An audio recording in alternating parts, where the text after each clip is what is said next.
Baik. Selamat pagi, shalom saudara. Apa kabar saudara? Saya mesti minta maaf nih karena saya hari ini datang dengan suara yang kurang bagus. Udah seminggu ini suara saya nggak keluar. Saya berharap saudara masih bisa mendengar suara saya.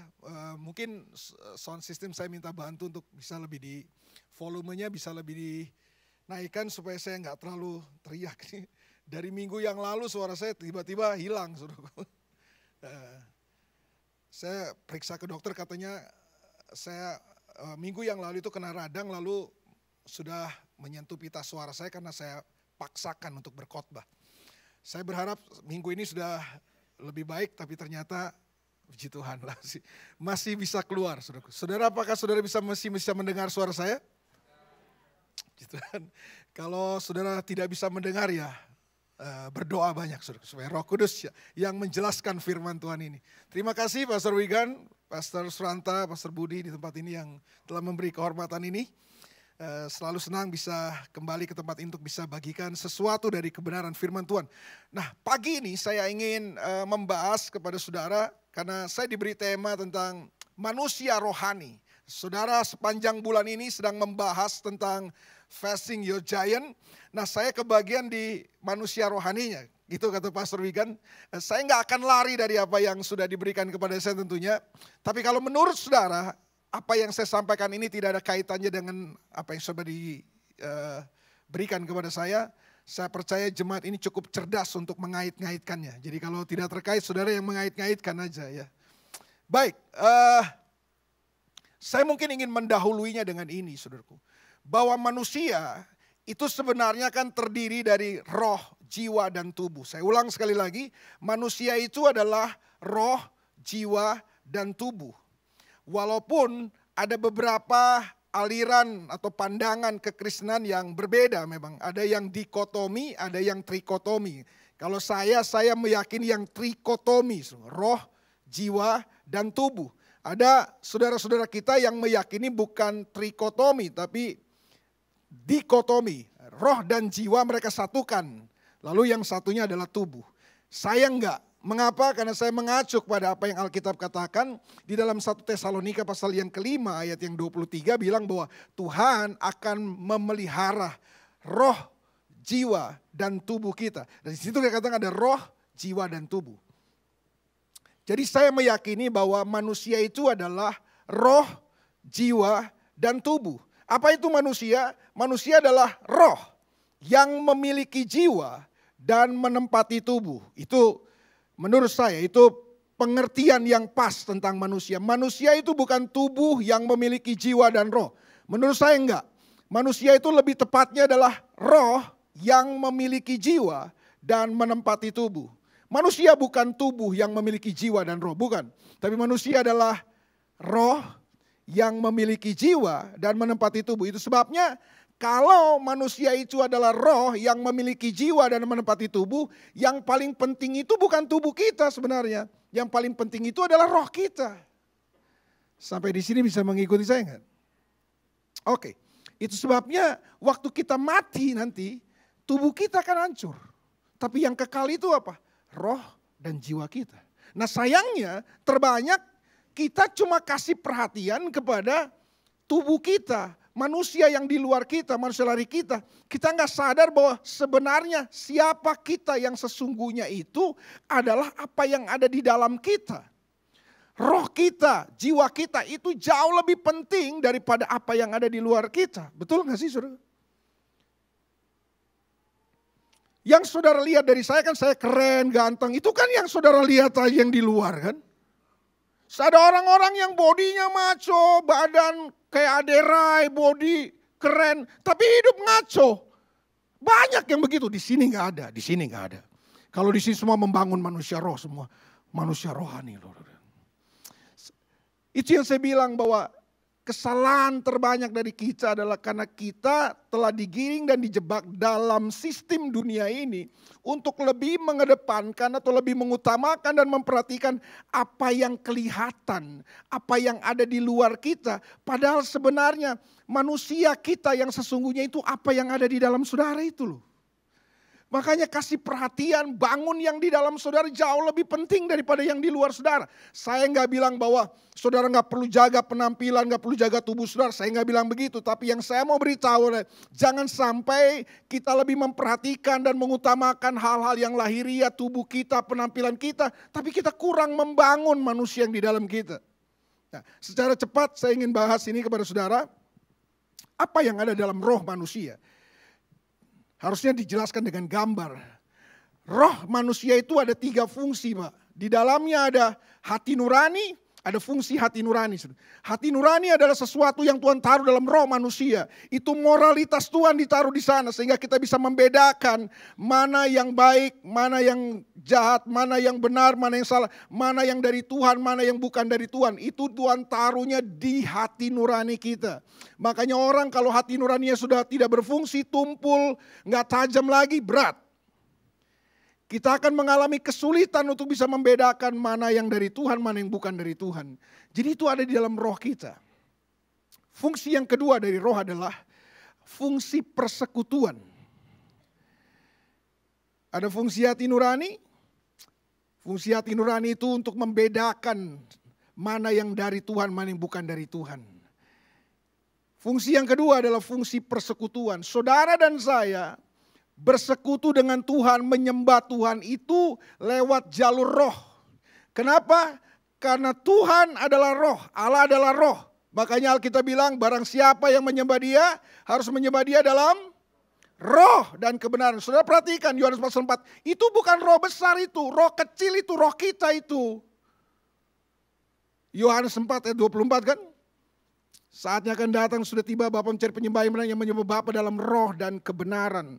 Jadi kita bersekutu dengan Tuhan itu lewat roh. Makanya saudara bisa nyanyi lagu rohani tapi nggak rohani hidup saudara. Kalau saudara nggak menyentuh sampai roh saudara, makanya penyembahan itu nggak bisa dilakukan oleh orang yang bukan rohani, enggak. Karena menurut saya penyembahan itu merupakan aktivitas roh, bukan sekedar aktivitas jiwa. Saudara bisa nyanyi, saudara nonton konsernya Michael Jackson, almarhum juga bisa nangis saudara. Tapi apakah berarti saudara dengan roh? Enggak, itu kan cuma dengan perasaan saudara. Saudara bisa emosi, saudara bisa nangis, saudara bisa terharu dan lain sebagainya. Tapi ini yang saya mau beritahu, penyembahan itu harus menyentuh roh kita. Makanya waktu Tuhan memulihkan kehidupan kita, Dia pulihkan roh kita lebih dulu, Pak. Nah itu yang buat saya tidak pernah ada orang yang belum lahir baru bisa menyembah Tuhan, gak ada. Seorang bisa menyembah Tuhan tuh kalau dia mengalami kelahiran baru, rohnya diubahkan, dibarui oleh Tuhan. Jadi fungsi yang kedua adalah persekutuan. Saudara bersekutu dengan Tuhan bukan di area jiwa. Saudara tidak bersekutu dengan Tuhan di dalam area jiwa dan tubuh. Tapi di area roh harusnya. Bahwa kalau saudara angkat tangan, saudara tepuk tangan waktu saudara menyanyi, menyembah Tuhan, itu merupakan ekspresi dan manifestasi daripada roh saudara yang menyembah Tuhan harusnya kan. Fungsi yang ketiga dari roh adalah fungsi pewahyuan atau intuisi. Tuhan bicara kepada kita itu lewat roh kita. Makanya sudah ketemu dengan banyak orang dengar firman Tuhan, dengar khotbah, tapi hidupnya gak berubah. Mengapa? Karena dia cuma mendengar firman Tuhan sampai di aspek jiwa aja. Bagus lu, keren lu khotbahnya. Lu datang gak kebaktian tadi? Khotbahnya bagus. Tapi hidup gak berubah. Kenapa? Karena kita gak menangkapnya dengan roh kita. Kita cuma sampai menangkap sampai di pikiran kita aja. Ada 3 fungsi roh. Hati nurani. Fungsi persekutuan. Fungsi pewahyuan. Kapan-kapan kita bahas itu seluruh. Saya gak punya waktu banyak hari ini untuk membahas itu. Tapi cuma ingin memberi sebuah informasi aja kepada saudara. Lalu di jiwa ada apa? Di jiwa ada apa? Di jiwa itu ada 3 hal juga kan. Ada pikiran, ada perasaan, ada kehendak atau keinginan. Ada mind, ada emotion, ada will, ada kehendak. Ya. Disitulah kita membuat keputusan-keputusan kita. Disitulah kita bereaksi dalam kehidupan. Disitulah ada respon-respon kita. Ada keputusan yang saudara buat dalam kehidupan kita. Itu di area jiwa namanya. Ada pikiran, ada perasaan, ada kehendak. Nah di tubuh sekarang, tubuh itu bagian luar kita yang terlihat ini, ada apa di situ? Ada 3 juga, selalu ada 3. Yang pertama dalam tubuh kita ada nafsu makan, saudara istri makan, minum, ada nafsu makan. Yang kedua ada nafsu seks di situ. Yang ketiga ada self defense mechanism atau sistem pertahanan diri. Disitulah saudara, makanya kalau ada sesuatu yang ingin, misalnya saya lempar mikrofon ini kepada saudara, saudara akan menghindar. Kenapa? Karena ada self defense mechanism dalam tubuh kita. Jadi itu gambaran secara umum saja tentang roh, jiwa, dan tubuh kita. Jadi manusia itu apa? Manusia adalah roh yang memiliki jiwa dan menempati tubuh. Jadi tubuh itu cuma rumah aja, cuma tempat aja. Makanya Paulus bilang satu saat kemah ini akan rusak. Ya, waktu kita meninggal kemah ini akan dibongkar. Nah, manusia rohani itu apa sih? Ya ini saya mau bilang. Manusia rohani itu apa? Manusia rohani itu kan ini sebenarnya. Saudara membangun yang di dalam saudara. Alkitab bilang di dalam diri kita hanya ada 2 kekuatan yang bertempur. Kekuatan itu namanya kekuatan roh, kekuatan Tuhan, dan kekuatan daging, kekuatan tubuh kita. Cuma ada 2 kekuatan saudaraku yang bertempur dalam diri saudara. Bertempurnya di mana? Bertempurnya di jiwa. Jadi jiwa itu netral dia. Dia medan pertempurannya. Itu tempat pertempurannya antara kekuatan roh. Roh itu selalu berpihak kepada Tuhan. Kalau daging ini kan tubuh ini lebih berpihak kepada dunia, lebih kepada materi, kepada hal yang lahiriah. Roh berpihak kepada Tuhan.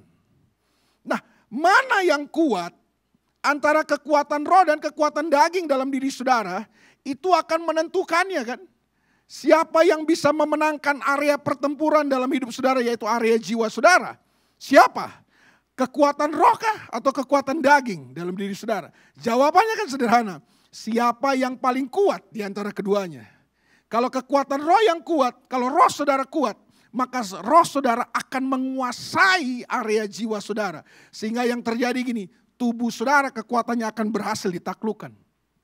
Tapi sebaliknya, kalau kekuatan daging saudara, kekuatan tubuh saudara yang lebih kuat daripada kekuatan roh saudara, maka kekuatan daging saudara ini akan mempengaruhi aspek jiwa saudara. Sehingga yang terjadi akhirnya gini, roh lemah, tubuh lebih kuat. Akhirnya tubuh kuat menguasai aspek jiwa saudara. Dan waktu aspek jiwa saudara dikuasai oleh daging saudara, cara saudara membuat pilihan, cara saudara bereaksi, cara saudara membuat keputusan sangat dikendalikan oleh tubuh saudara, kan daging saudara kan. Lalu sekarang pertanyaannya, kalau begitu, siapa yang kita mau putuskan untuk menang di dalam kehidupan kita? Kekuatan roh kita ataukah kekuatan daging? Ya semua jawabannya tergantung. Tergantung mana yang saudara lebih entertain. Mana yang saudara lebih kasih perhatian lebih banyak. Kalau saudara kasih tubuh saudara perhatian jauh lebih banyak daripada rohani saudara, roh saudara. Itu yang membuat akhirnya roh saudara sudah lahir baru, roh saudara sudah baru, tapi roh saudara rapuh, lemah. Waktu saudara lemah, dia tidak cukup punya kekuatan mempengaruhi area jiwa saudara. Sehingga yang terjadi adalah area jiwa kita banyak dipengaruhi oleh tubuh kita, kekuatan daging kita. Itu yang membuat akhirnya cara kita membuat pilihan, cara kita bereaksi, cara kita berespon dalam kehidupan. Kita Kristen, kita orang gereja, tapi cara kita membuat keputusan duniawi, Pak. Kenapa? Karena kekuatan daging kita jauh lebih kuat mempengaruhi keputusan-keputusan kita. Cara kita berpikir, cara kita merasa, cara kita berkehendak dalam kehidupan dipengaruhi oleh kekuatan daging kita. Nah itu sebabnya ini yang saya mau beritahu kepada saudara. Bangun manusia roh saudara. Kasih perhatian. Bangun. Kasih makan lebih banyak manusia roh saudara. Supaya manusia roh saudara itu punya kekuatan. Ketika manusia roh saudara punya kekuatan, dia bisa mempengaruhi area jiwa saudara. Ketika area jiwa saudara dipengaruhi oleh roh saudara yang kuat. Yang lebih punya kesadaran kepada Tuhan. Disitulah ketika roh saudara dan jiwa saudara dikuasai oleh kekuatan roh saudara. Maka tubuh akan menjadi pelaksana daripada kehendak Tuhan yang saudara deliver dari roh saudara itu. Jadi tubuh kita ini tinggal di tempat pelaksananya. berhasil ditaklukkan. Itu yang membuat akhirnya kita bisa mengalahkan semua situasi kita. Nah, apa kaitannya sekarang dengan facing your giant? Bahwa di dalam kehidupan ini ada banyak hal yang saudara dan saya akan hadapi. Tapi prinsipnya selalu menurut saya begini. Ketika manusia yang di dalam saudara kuat, maka sebenarnya tidak ada raksasa apapun dari luar yang bisa menaklukkan hidup kita. Saya ulang sekali lagi statement ini. Saya meyakini sebuah prinsip penting dalam Alkitab. Bahwa kalau manusia yang di dalam saudara, manusia rohani saudara berbobot, berkualitas, kuat, tangguh. Maka saya percaya gini, gak ada satu raksasa pun yang datang dari luar kita yang bisa mengalahkan hidup kita. Karena prinsipnya selalu begini, kalau yang di dalam saudara berbobot, yang di dalam saudara berkualitas, saudara bisa hadapi semua situasi yang datang dari luar saudara. Gak ada satu pun yang bisa mengalahkan dan menaklukkan saudara. Selama yang di dalam saudara kuat, yang di dalam saudara berkualitas. Tapi kalau yang di dalam saudara rapuh, yang di dalam saudara gak berbobot, yang di dalam saudara lemah, yang di dalam saudara gak berkualitas, gak perlu raksasa besar, Pak. Gak perlu badai yang besar yang hantam hidup saudara. Masalah kecil, persoalan kecil, konflik kecil aja bisa melibas kita dan mengandaskan kehidupan kita. Itu sebabnya hari ini saya cuma mau mendorong saudara, daripada saudara hari ini berharap situasi ke depan lebih bagus, lebih baik. Sebenarnya jauh lebih baik untuk saudara dan saya membangun kehidupan, mempersiapkan apa yang ada di dalam kita. Supaya ketika situasi yang tidak baik datang dalam kehidupan kita, kita bisa menghadapinya.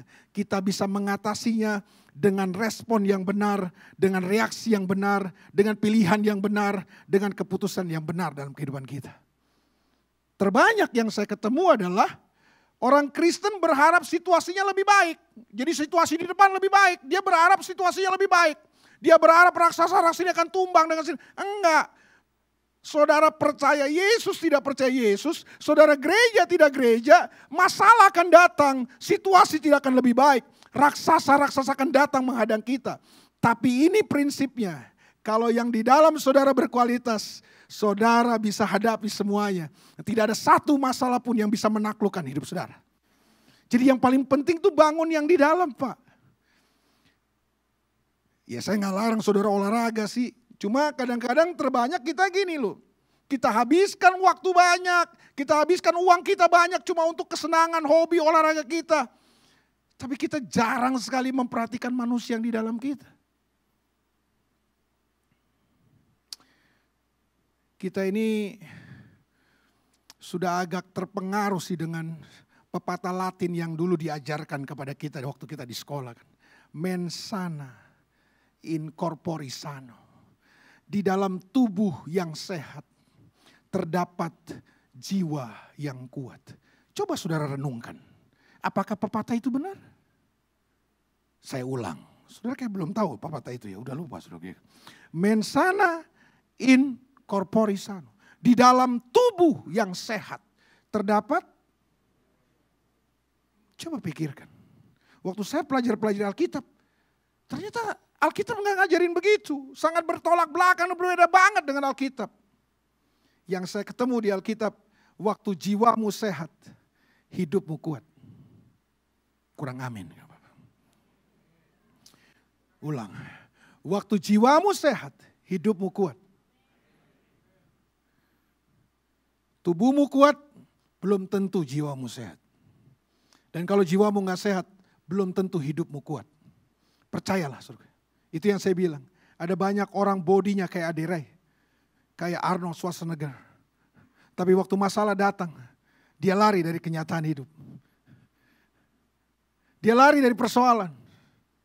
Dia gak berani hadapi masalah-masalah dalam kehidupannya. Dia atasi semuanya dengan kekuatan lahiriahnya dan kita tergilas banyak di sana. Mari hari ini saudaraku, sederhana yang saya mau sampaikan kepada saudara pagi ini.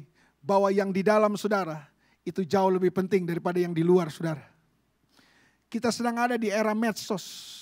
Dan tanpa saudara sadari, era medsos ini telah menggiring kita banyak untuk menjadi orang-orang yang lebih mengutamakan dan mengedepankan penampilan lahiriah daripada sekedar daripada membangun manusia yang di dalam kita. Kita sedang hidup di satu zaman yang semuanya kita cuma dibombardir dengan hal-hal yang lahiriah. Itu yang membuat hari ini kekristenan banyak ditinggalkan di Eropa kan? Kenapa? Karena mereka sudah kerasukan cara berpikir dunia itu. Bahwa yang tidak kelihatan itu nggak penting, yang nggak kelihatan itu nggak ada. Bahwa mereka berpikir bahwa gini, yang kelihatan itulah yang penting, yang kelihatan itu yang perlu kamu urus, yang kelihatan itu yang berguna. Kalau nggak kelihatan itu jangan-jangan nggak ada, yang nggak kelihatan jangan-jangan nggak penting. Itu yang membuat mereka meninggalkan banyak Tuhan, meninggalkan keyakinan karena mereka cuma dibombardir dengan itu dan mereka terima pemahaman itu. Itu yang membuat banyak orang akhirnya, itu yang saya bilang, rapuh dalam kehidupan. Pertanyaannya, benarkah yang tidak kelihatan itu tidak penting? Ulang. Benarkah yang tidak kelihatan itu tidak penting? Jangan-jangan gini, yang tidak kelihatan itu jauh lebih penting daripada yang kelihatan. Jangan-jangan. Saudara punya pikiran? Pikiran saudara kelihatan? Enggak. Berarti enggak penting dong pikiran saudara. Tuhan kelihatan? Enggak. Penting? Penting. Itu yang saya bilang saudara. Hari ini jangan tertipu dengan dunia ini. Dunia ini cuma mau menjodorkan kepada kita bahwa gini, yang kelihatan itu lebih penting. Enggak lah. Percayalah. Dalam hidup ini saya temukan bahwa yang tidak kelihatan itu justru jauh lebih penting. Bangun itu saudaraku dalam hidup saudara. Yang di dalam saudara jauh lebih penting daripada apa yang ada di luar saudara. Karena waktu yang di dalam saudara berbobot, berkualitas, saudara bisa hadapi semuanya. Amin. Hadapi masalah saudara, hadapi semua raksasa-raksasa dalam hidup saudara. Dengan cara apa? Bangun kekuatan manusia rohani saudara. Bangun yang di dalam saudara lebih kuat hari ini daripada yang di luar saudara. Percayalah. Bangun itu yang di dalam saudara. Kita akan menghadapi situasi yang semakin tidak menentu dan tidak pasti loh ke depan ini. Dulu kita pikir habis pandemi ini udah kelar kali ya. Kita terjebak dengan euforia, sekarang udah. Tapi beberapa waktu ini kan sudah mengikuti berita ya. Mengikuti kan. Semula ada pandemik katanya. Bukan pandemi lagi besok, pandemik. Yang nyamuk-nyamuk disebar itu kan. Apakah itu akan terjadi? Kita belum tahu, tapi loh kemarin kan udah tester, udah warming up. Covid itu kan warming up kan. Oh ternyata cukup berhasil untuk menguasai dunia ini. Dan kalau sudah belajar Alkitab, sudah akan tahu bahwa ini kan semua akan mengarah kepada Antikristus kan. Tapi ini yang saya mau beritahu bahwa percayalah saudaraku, dunia tidak akan jauh lebih baik. Saudara gak bisa berharap situasi ke depan lebih baik daripada saudara berharap situasi lebih baik. Jauh lebih baik saudara mempersiapkan hidup saudara menjadi pribadi-pribadi yang lebih baik. Dengan cara apa? Bangun manusia rohani saudara. Supaya saudara menjadi orang-orang yang kuat menghadapi apapun. Raksasa boleh datang menghadang. Tapi saudara bisa kalahkan semuanya. Karena saudara punya kekuatan manusia di dalam saudara. Saya ingin akhiri dengan ini saudara. Ada dua kisah yang saya mau sodorkan kepada saudara. Dalam kesempatan ini, semoga lewat kisah ini kita bisa belajar bahwa betul ternyata gini, kalau kita membangun yang di dalam kita, itu jauh lebih penting daripada sekedar kita bangun yang di luar kita. Ada banyak situasi dan keadaan yang akan mengejutkan dan mengagetkan saudara datang dalam kehidupan saudara. Kalau saudara tidak siap dengan manusia rohani saudara di dalam, selesai. Saudara akan tergilas, saudara akan kandas, saudara akan terseret dan tersapu dengan semuanya. Kisah yang pertama yang saya mau sampaikan kepada saudara adalah kisah yang sangat populer sekali di dalam 1 Samuel pasal yang ke-30. Ayat yang pertama sampai ayat yang ke-6. Di situ ada sebuah kisah tentang seorang yang bernama Daud. Siapa? Daud. Daud ini sedang mengalami sesuatu yang luar biasa. Di satu tempat yang namanya Siklak. Coba bilang dulu sama-sama Siklak. Nah, saya kasih background dulu sebelum kita masuk kepada kisah ini. Kenapa Daud ada di Siklag? Ceritanya kan gini, Daud dari seorang remaja, lalu kemudian dia dipilih oleh Tuhan, diurapi untuk menggantikan Saul sebagai Raja Israel. Dan singkat cerita ketika dia selesai diurapi, dia kemudian mengalami banyak sekali proses dalam kehidupannya. Dia mengalahkan Goliat, seorang raksasa bangsa Filistin, dan kemudian tiba-tiba dia menjadi seorang idol baru. Jadi bintang baru, the rising star di Israel. Orang-orang Israel mengeluh-elukan Daud. Tapi kemudian mertuanya yaitu Raja Israel yang berkuasa namanya Saul kemudian jealous. Kemudian Saul berusaha membunuh Daud. Sehingga yang terjadi Daud harus lari dari istana Saul. Dia kemudian bersembunyi. Dia melarikan diri dari satu goa ke goa yang lain di padang gurun. Nah, nanti saudara baca kisah itu. Bahwa Daud berhasil lolos, Pak. Saul membentuk detasemen khusus anti teror. Khusus untuk menangkap Daud dengan 3.000 pasukan, Pak. Dikejar kemana Daud pergi.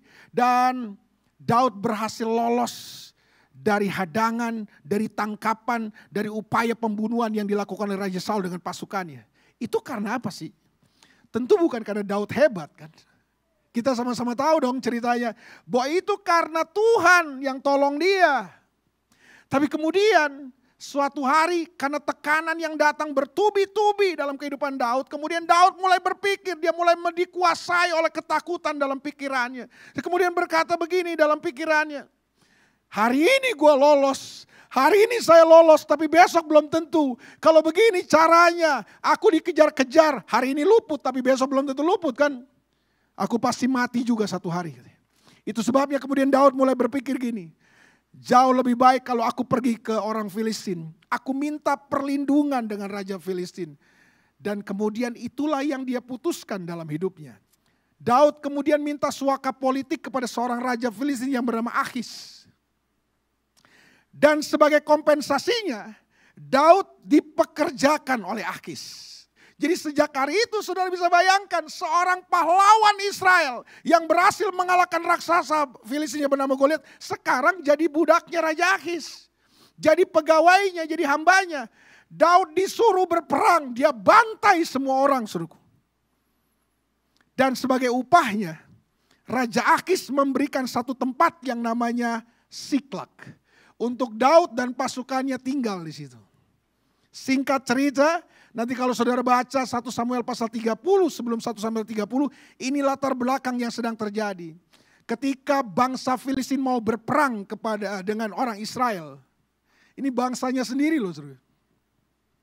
Daud dipanggil. Daud mau disertakan oleh Raja Achis untuk masuk dalam peperangan untuk mengalahkan Israel. Karena telah terbukti kata Achis, Daud bisa dipercaya. Semua musuh-musuh dibantai sama Daud. Bahkan tidak ada satu orang pun yang disisakan oleh Daud. Karena Daud berpikir gini, kalau ada satu yang sisa hidup, pasti akan lari ke Israel, kasih tahu Saul bahwa aku ada di sini. Makanya tidak ada yang disisakan sama Daud. Dibantai semua habis. Achis bilang begini, ini orang bisa dipercaya, kita bisa menang dengan dia. Tapi raja-raja Filistin yang lain keberatan. Mereka mencurigai Daud, bahwa Daud bisa menjadi seorang pengkhianat dalam tim mereka. Itu sebabnya kemudian ketika diadakan pemungutan suara, Daud tidak dipakai. Daud dipecat, Daud diputus kontrak, Daud disuruh pulang. Dalam keadaan kecewa, dalam keadaan marah, dalam keadaan kehilangan pekerjaan, kehilangan income, dihina, dilecehkan, Daud pulang sama pasukannya waktu dia tiba di Siklag. Apa yang terjadi, saudara? Siklag tempat tinggal mereka telah di bumi hanguskan oleh bangsa Amalek. Bangsa Amalek datang bakar tenda-tenda mereka. Harta mereka dijarah, istri, anak dan orang tua mereka ditawan oleh bangsa Amalek. Waktu Daud dan pasukannya tiba di Siklag, Pak. Mereka kaget. Saudara pernah nggak di PHK?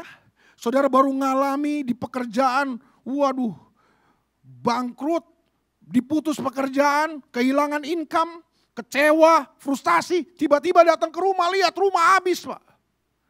Anak istri ditawan, itu jangan berani senggol orang kayak gini, saudara. Itu parang bisa melayang langsung tebas leher pisah sama kepala, saudara. Saya mau beritahu, Daud ada di titik paling nadir dalam kehidupannya. Nah waktu dia lihat situasi itu, wah mereka nangis luar biasa. Saudaraku. Daud dan 600 pasukannya nangis Pak. Saudara pernah gak ngalami dalam hidup saudara? Saudara menghadapi satu situasi, satu keadaan di mana saudara nangisnya luar biasa. Saudara hancur benar-benar. Pernah gak? Pernah ya?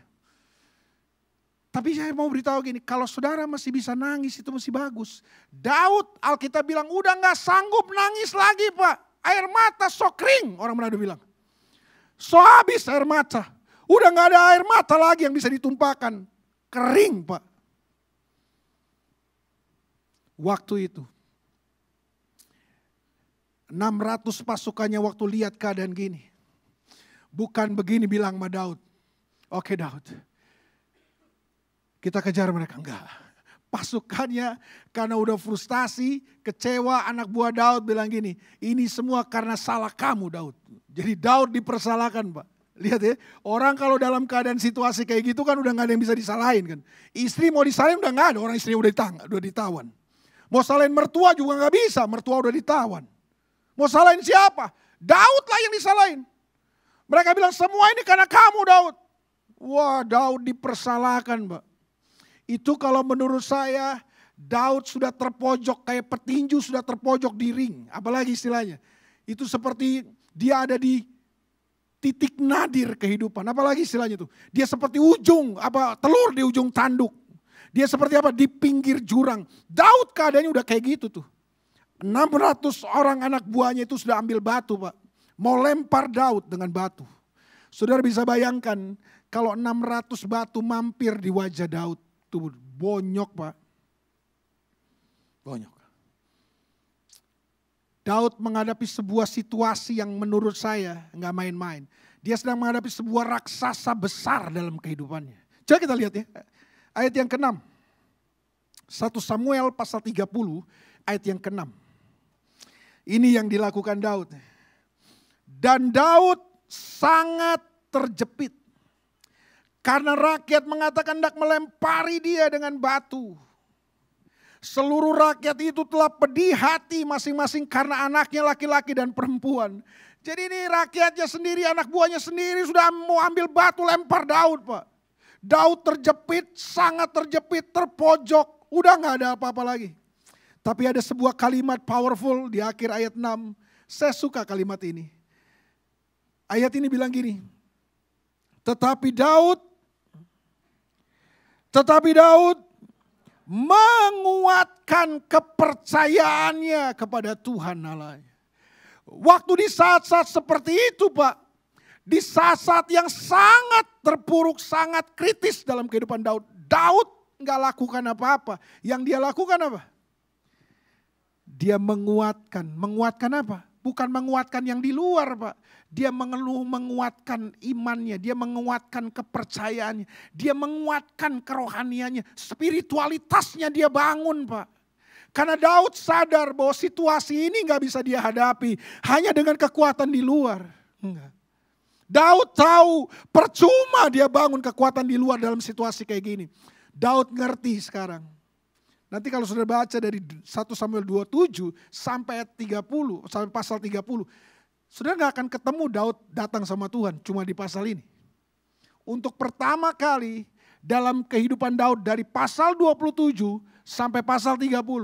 Untuk pertama kali di sinilah kita lihat Daud kemudian sadar bahwa dia gak bisa bangun yang di luar dia. Dia gak bisa ngandalin yang di luar dia lagi. Kemudian dia memperkuat imannya. Dia memperkuat kepercayaan. Dia bangun spiritualitasnya. Dia datang sama Tuhan. Nanti saudara baca. Ayat 7, 8, 9 dan seterusnya.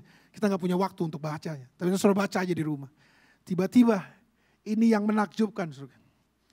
Daud datang sama Tuhan. Dia tanya Tuhan. Maju ke aku. Tuhan bilang gini. Maju kau Daud. Aku telah menyerahkan bangsa Amalek ke dalam tanganmu. Waktu saya baca kisah ini. Kekuatan dari mana Pak? Orang ada dalam situasi kayak gini saya percaya pasti down.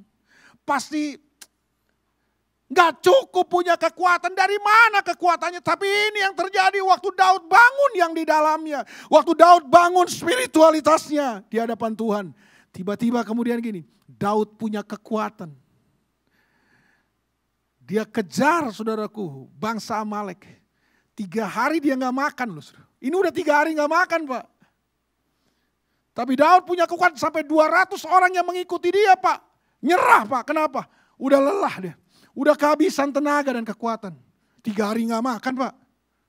Tapi Daud dengan 400 orang yang lain tetap berlari seberangi sungai Bisor. Dan mereka lawan bangsa Amalek. Alkitab yang bilang, nanti saudara baca kisah itu. Daud mengalami kemenangan yang gilang gemilang. Dia berhasil mengalahkan Amalek. Dia berhasil merebut tawanan. Tidak ada satupun yang jadi korban Pak. Keren. Saya mulai berpikir begini. Dari mana kekuatan Daud? Kekuatannya ada di dalamnya. Makanya hari ini saudaraku, saudara gak bisa hadapi semua situasi di luar saudara. Hanya dengan kekuatan lahiriah saudara. Saudara perlu membangun manusia rohani saudara.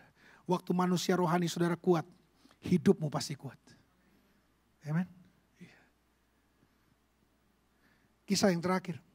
Yang kedua. Dalam Yosua pasal yang pertama. Coba kita lihat. Yosua pasal yang pertama.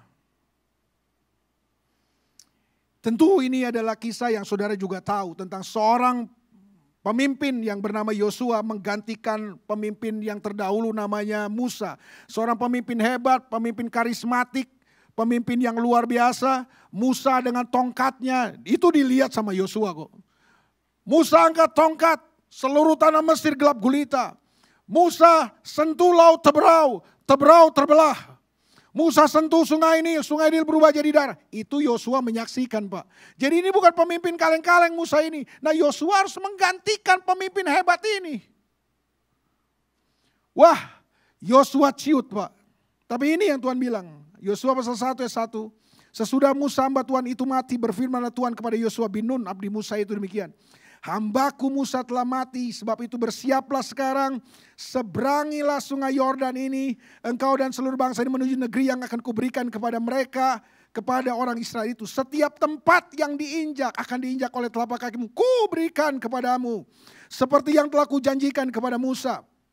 Dari padang gurun dan gunung Libanon yang sebelah sana itu, sampai ke sungai besar, yakni sungai Efrat, seluruh tanah orang Het sampai ke laut besar di sebelah matahari terbenam. Semuanya itu akan menjadi daerahmu. Ayat 5. Seorang pun tidak akan dapat bertahan menghadapi engkau seumur hidupmu. Seperti aku menyertai Musa, demikianlah aku akan menyertai engkau. Aku tidak akan membiarkan engkau dan tidak akan meninggalkan engkau. Puji Tuhan, haleluya buat semua janji Tuhan buat kita. Amin. Kita punya janji Tuhan, amin. Dia akan menyertai saudara kemanapun saudara pergi. Percayalah janji penyertaannya itu ya dan amin. Tapi yang saya mau beritahu, janji penyertaan Tuhan itu kan gak otomatis menghindarkan saudara dari pertempuran-pertempuran dalam hidup saudara. Janji penyertaan Tuhan tidak mengangkat semua masalah-masalah dan persoalan hidup saudara. Terus mentang-mentang saudara disertai Tuhan terus gak ada masalah, kan gak gitu. Terus kalau kita punya janji Tuhan, terus kita gak akan menghadapi persoalan raksasa-raksasa dalam kehidupan. Enggak lah, Yosua tetap harus hadapi raksasa-raksasa di tanah Kanaan. Meskipun dia punya janji Tuhan, janji penyertaan Tuhan. Tapi lihat ayat yang ke-6, ini yang Tuhan bilang. Kuatkan dan teguhkanlah hatimu. Sebab engkaulah yang akan memimpin bangsa ini memiliki negeri yang kujanjikan dengan bersumpah kepada nenek moyang mereka untuk diberikan kepada mereka. Ayat 7, hanya kuatkan dan teguhkanlah hatimu dengan sungguh-sungguh. Ini dampaknya kalau saudara punya hati yang kuat. Saudara akan bertindak hati-hati. Sesuai dengan seluruh hukum yang telah kuperintahkan kepadamu oleh hambaku Musa. Kau tidak akan menyimpang ke kanan dan ke kiri. Sehingga kau akan beruntung kemanapun engkau pergi. Kuncinya ada di mana? Bahwa janji penyertaan Tuhan itu ada buat saudara. Dia berjanji dia akan menyertai saudara. Dia berjanji akan memberikan kemenangan kepada saudara. Tapi itu yang saya bilang, janji dan penyertaannya tidak otomatis menghindarkan kita dari pertempuran-pertempuran. Tidak otomatis meniadakan raksasa-raksasa dalam kehidupan kita. Tapi ini yang paling penting. Bagaimana kita bisa mengalami janji dan penyertaan Tuhan itu. Sehingga kita mengalami kemenangan dalam kehidupan. Kuncinya ada di sini. Berulang kali Tuhan kasih tahu sama Yosua, kuatkan dan teguhkanlah hatimu. Oh, ternyata rahasianya ada di situ, Pak. Kalau saudara nggak cukup kuat hatimu, kau nggak akan melihat janji dan penyertaan Tuhan terjadi dalam hidup saudara. Dengarkan ini baik-baik. Kita bisa orang Kristen, kita orang percaya, kita punya janji penyertaan. Yes. Tapi kalau saudara tidak cukup kuat hatimu, sorry to say, Anda kemungkinan besar gagal melihat janji dan penyertaan Tuhan jadi kenyataan dalam hidup saudara. Dan bagaimana kita bisa mengalami janji dan penyertaan Tuhan? Kuatkan dan teguhkan hati saudara. Butuh hati yang kuat, Pak. Butuh manusia di dalam yang kuat. Itu yang membuat makanya Yosua melangkah dengan begitu berani. Kenapa? Karena dia kuatkan hatinya dulu. Waktu dia kuatkan hatinya, dia melangkah bersama dengan Tuhan. Dia lihat kemenangan-kemenangan. Hari ini saya nggak tahu raksasa apa yang sedang menghadang saudara. Tapi yang saya tahu begini, tidak pernah ada raksasa yang terlalu besar yang tidak bisa saudara taklukkan ketika saudara punya manusia rohani yang kuat. Tapi sebaliknya gini, masalah kecil saja bisa melibas dan menggilas saudara ketika hati dan manusia rohanimu rapuh. Itu sebabnya bangun yang di dalam, karena waktu yang di dalam saudara berkualitas. Raksasa sebesar apapun saudara bisa taklukkan dalam kehidupan. Jangan cuma bangun yang di luar, bangun yang di dalam saudara. Roh tadi ada apa? Hati nurani, ada persekutuan, ada pewahyuan. Bangun ini, Pak. Sewaktu rohani saudara kuat, rohani saudara sehat, saudara bisa punya kekuatan untuk menghadapi semua raksasa saudara. Saudara bisa mengalami semua janji yang Tuhan berikan kepada kita. Selamat berkemenangan dalam kehidupan saudara. Selamat menaklukkan raksasa-raksasa dalam kehidupan saudara. Karena saudara mempunyai manusia roh yang kuat dalam diri saudara. God bless you. Tuhan berkati saudara.